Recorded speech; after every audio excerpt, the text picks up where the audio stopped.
yaqinlashyapmiz qal'aga.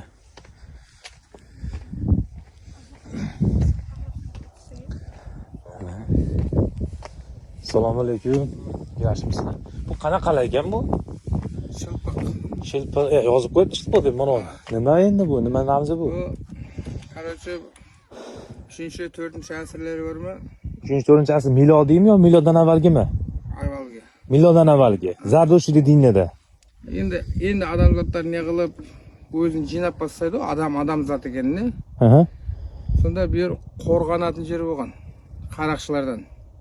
Ha, qala bu. Kinolarda ko'rdingmi? Kinolarda ana Blednaley, indiyskiy kinolarda shunda ustida turib kelgan vraklarni atadi. Ha, bu tepada suvoriylar bo'lgan, kamonchilar. Dehqonlar bo'lgan. Pastdagi dehqonlar. Men dehqonlar. Hop. O yoqdan bu qaraqchilar keladigan bo'lgan, nerdan turib ko'rayotgan. Ha, bo'ldi. Keyin dehqonlar bu qashibdan ichiga kiradi. Dehqonlar qachib tepaga chiqadi. Ha. Keyin o'sha yerda qo'rg'anat qaraqchilardan. Qaraqchilar kelib bularning qizlarini, xotinlarini olib ketadigan bo'lgan, zotlarini to'nab ketadigan bo'lgan. Shu kezlarda sodan qo'rg'anib qashib tiqiladigan yerlar bo'lgan. Zamiga bo'lganda xuloslar. Ana o'zida historik bor edi-ku.